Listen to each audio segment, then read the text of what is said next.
गांधारचा शकुनी. म्हणजे आज आपल्याला बघायचंय की हा शकुनी खरंच नुसता एक कपटी खलनायक होता की एका भयंकर अन्यायातून तयार झालेला एक चालता बोलता सूड होता. नक्कीच. कारण गांधारीचा धृतराष्ट्राशी झालेला विवाह हा शकुनीच्या दृष्टीने केवळ एक राजकीय करार नव्हता, तर तो त्याच्यासाठी एक मोठा आघात होता. बरोबर. पण खरी शोकांतिका यापुढची आहे.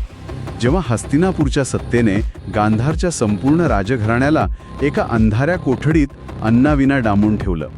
दिवसागणिक उपाशी राहिल्यामुळे शकुनीचे कुटुंबीय मृत्यूच्या दारात पोहोचले होते. तो समोर दिसत असताना त्यांनी एक अत्यंत कठोर निर्णय घेतला. कुणाला मिळणारं थोडंसं अन्न फक्त शकुनीला दिलं गेलं.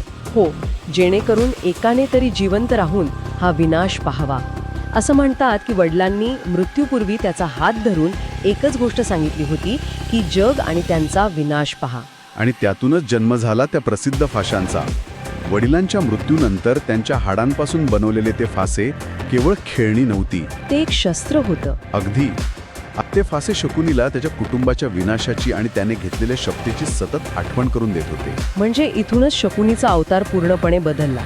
पण त्याचा हेतू भयंकर होता. हो, तो आता योद्धा राहिला नाही, तर एक अत्यंत धूर्त रणनीतिकार बनला. त्याने थेट रणांगणावर युद्ध करण्याऐवजी दुर्योधनाच्या मनात संशय आणि अहंकाराची बीजे पेरली.